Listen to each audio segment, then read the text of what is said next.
অনিশ্চিত ভবিষ্যতের দিকে এগুচ্ছে আওয়ামী সরকারের সংসদ সদস্য, মন্ত্রী, প্রতিমন্ত্রী এবং ব্যবসায়ীদের কোম্পানিগুলো। ফ্যাক্টরি বন্ধ, শ্রমিক কর্মচারীদের বেকারত্ব, মুনাফা থেকে লোকসান ইত্যাদি নানা কারণে বিনিয়োগকারীদের তৈরি হয়েছে শঙ্কা। তবে দেশের অর্থনীতি বাঁচাতে কোম্পানি থেকে ব্যক্তি কার্যক্রম আলাদা রাখার পরামর্শ বিশেষজ্ঞদের। সানি আহমেদের প্রতিবেদন। দাপটের সঙ্গে ওষুধ সেক্টরে ব্যবসা করা ওরিয়ন ফার্মা মুনাফা থেকে লোকসানে নেমেছে।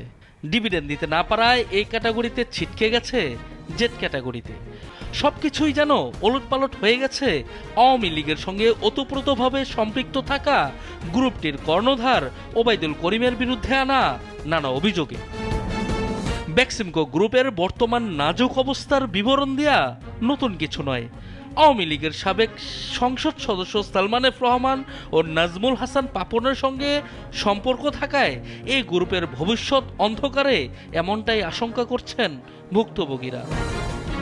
বিকন ফার্মাসিউটিক্যালস, জেমিনি সিফুডের উদ্যোক্তারা আওয়ামী লীগের সংসদ সদস্য হওয়ায় তাদের কোম্পানির শেয়ার দরে রয়েছে ধারাবাহিক দরপতন।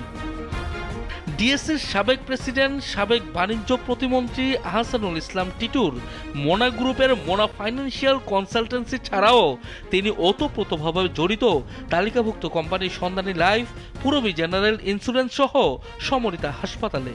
এখনো পর্যন্ত কোনো নেতিবাচক প্রভাব না পড়লেও শঙ্কায় রয়েছেন বিনিয়োগকারীরা।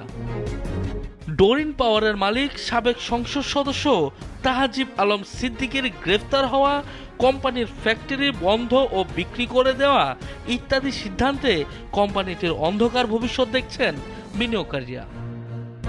এনভয় টেক্সটাইল প্রিমিয়ার ব্যাংকের উদ্যোক্তা আব্দুস সালাম মোর্শেদি, বেঙ্গল উইন্ডসর থার্মোপ্লাস্টিক্সের চেয়ারম্যান, ন্যাশনাল লাইফ ও মার্কেন্টাইল ব্যাংকের উদ্যোক্তা সাবেক সংসদ সদস্য মোর্শেদ আলম, এছাড়া শাসা ডেনিমসের কর্ণধার আনিসুল ইসলাম মাহমুদ, যিনি চট্টগ্রাম ৫ আসন থেকে জাতীয় পার্টির ব্যানারে সংসদ সদস্য হন, যে আসনটি আওয়ামী লীগ তার জন্য ছেড়ে দিয়েছিল।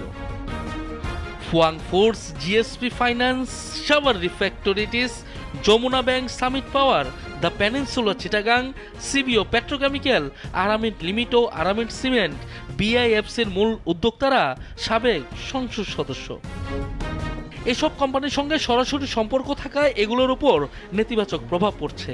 যদিও ব্যক্তির দায় কোম্পানির উপর চাপিয়ে সেগুলোকে ধ্বংস করার প্রয়াস চালানো উচিত নয়, কারণ কোম্পানির সঙ্গে দেশের অর্থনীতি সম্পর্ক, বলছেন বিশেষজ্ঞরা। বাংলাদেশ ব্যাংক প্রথম থেকে বলে আসছিলেন যে তারা ইন্ডিভিজুয়াল ব্যক্তির এগেইনস্টে ব্যবস্থা নিলেও কোম্পানিগুলোকে বাঁচিয়ে রাখবেন। তো সেটাই যথার্থ হবে, কারণ একটা কোম্পানি তৈরি করতে অনেক কষ্ট করে একটা কোম্পানি তৈরি করতে হয়, দীর্ঘদিনের সাধনা লাগে। সো একটা সেট আপ রেখে কীভাবে এটাকে শৃঙ্খলার মধ্যে নিয়ে আসা যায় সেটাই সবথেকে ভালো কাঙ্ক্ষিত অ্যাকশন হবে। দেশে চলমান পরিস্থিতিতে অর্থনীতি খুব সংকটে। কোম্পানি বন্ধ হলে বেড়ে যায় বেকারত্ব, ক্ষতির মুখে পড়েন বিনিয়োগকারীরা, প্রভাব পড়ে গোটা অর্থনীতিতে। তাই কোম্পানি বাঁচাতে সরকারের সরাসরি সম্পৃক্ততা প্রয়োজন বলে মনে করছেন সংশ্লিষ্টরা। সানি আহমেদ, নাগরিক, ঢাকা।